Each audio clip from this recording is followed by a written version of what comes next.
Hello and welcome to South Africa and the first video in a series focusing on this beautiful and fascinating country. As always, and I don't mean to bore you, please consider subscribing and we'll take you every fabulous step of the way with us. Thank you. We start our adventure at Cape Town Airport, where many South Africa internal flights are a franchise of good old dependable British Airways, with a modern fleet of 737s, and for our short flight to Port Elizabeth along the coast, even coming in with a drink and a decent snack, even though we were only really at full altitude for just over half an hour.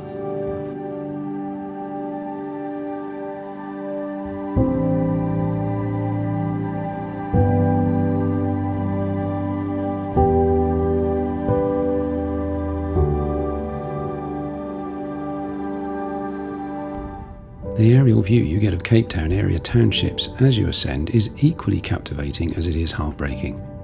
This country has a massive wealth disparity, and it shows all too vividly that the sins of the past, even since apartheid ended in the early 90s, have been extremely difficult to atone. Macabre fact fans take note. Cape Town, where this adventure begins, is officially the most dangerous city in the world outside of South America, with 2,868 people murdered here in 2018. By comparison, London had 136 murders in the same period, with over twice the population. Thankfully, such macabre and unsettling facts don't seem to scare the tourists away, and nor should it, because on the flip side of South Africa's terrifying statistics, it is the richest country I have ever been to in terms of scenery, wildlife, and the sheer beauty of its natural surroundings. Combined, it left us deeply in love, but equally disturbed. Quite a roller coaster, eh? Port Elizabeth was experiencing gale-force winds when we landed, and the plane flapped about quite a bit as we approached. Thankfully, the pilot brought us down to earth with unexpected smoothness. To be so skilled at something.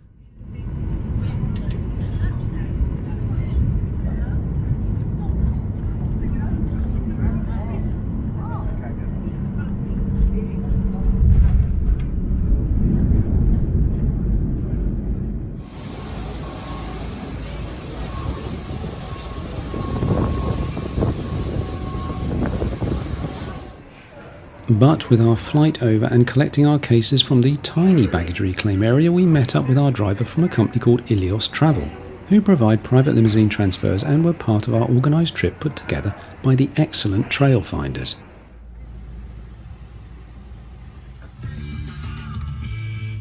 With the worry and hassle of transfers out of the way, we were able to look forward to seeing for ourselves the natural allure of South Africa and the other thing it's famous for: its safaris.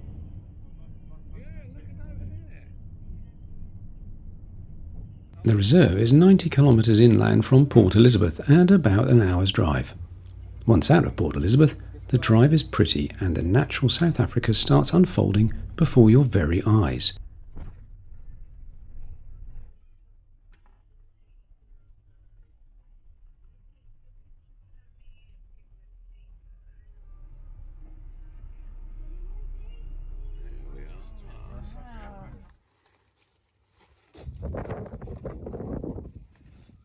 Tucked away within the indigenous trees and bushes at the top of a hidden valley, Bukela Game Lodge is a 5-star establishment comprising the lodge, 4 suites, which are thatched cottages, and 10 luxury safari tents.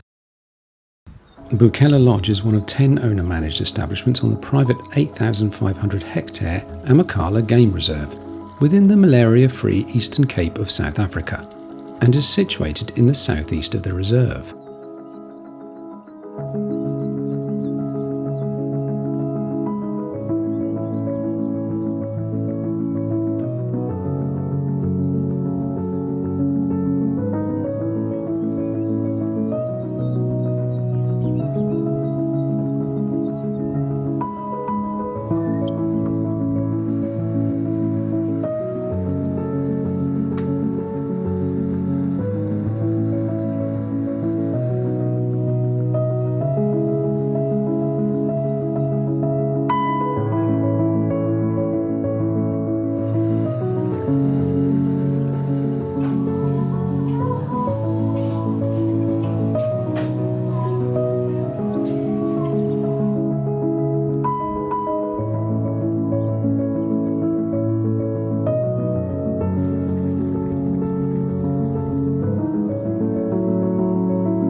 We were in Suite 4, right at the end of the boardwalk, which luckily happened to be the honeymoon suite, which was lovely because we didn't ask for a particular room and they didn't know we were, blogger types either.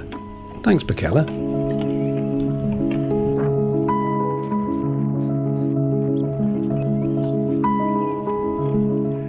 Anyway, here's a quick tour of number 4, which included a 4-poster bed, well, it is a honeymoon suite, an outdoor shower, and lots of little details and treats that make you frequently and involuntarily gasp with glee.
Okay, the way safaris work here in the Amakhala Reserve is that you do 2 drives per day, one very early in the morning and one in the evening.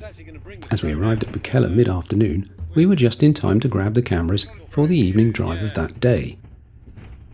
You are assigned a ranger for your entire stay, which is great because you really get to know them and build a rapport. Ours was the incredible, knowledgeable Lungelo, and right away we knew we'd hit the jackpot. Sucking out juices from elephant dung. When it's very dry, you get animals as big as hippos feeding. If you're feeling peckish, before the evening drive you get an afternoon tea. And while you're on the drive, you'll stop about halfway through and your ranger will set up a small picnic with local snacks and gin and tonics. Other more inferior drinks are available, of course. I'm whizzing through this evening's drive because we'll cover the drives, the food and the general jaw-dropping awesomeness of the whole Bukela experience in much more detail in part 2. Please subscribe for that one, you won't want to miss it. By the time you arrive back from the drive, it's dusk and it's not long before your evening meal in the lodge.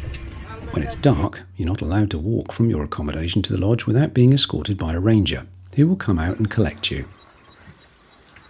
Yes, it's a game reserve, and yes, big animals with large teeth and a craving for evening snacks do roam wild here, and often ramble through the lodge grounds looking for amusement, and the odd bit of aggro if taken by surprise. Thank you for watching our introduction to this incredible part of the world. In part 2, we'll explore the reserve, give you an insight to what a luxury safari experience is really like, and give you our opinion of Bukela Lodge and the Amakhala Private Game Reserve. Until then, Hakuna Matata, and see you next time.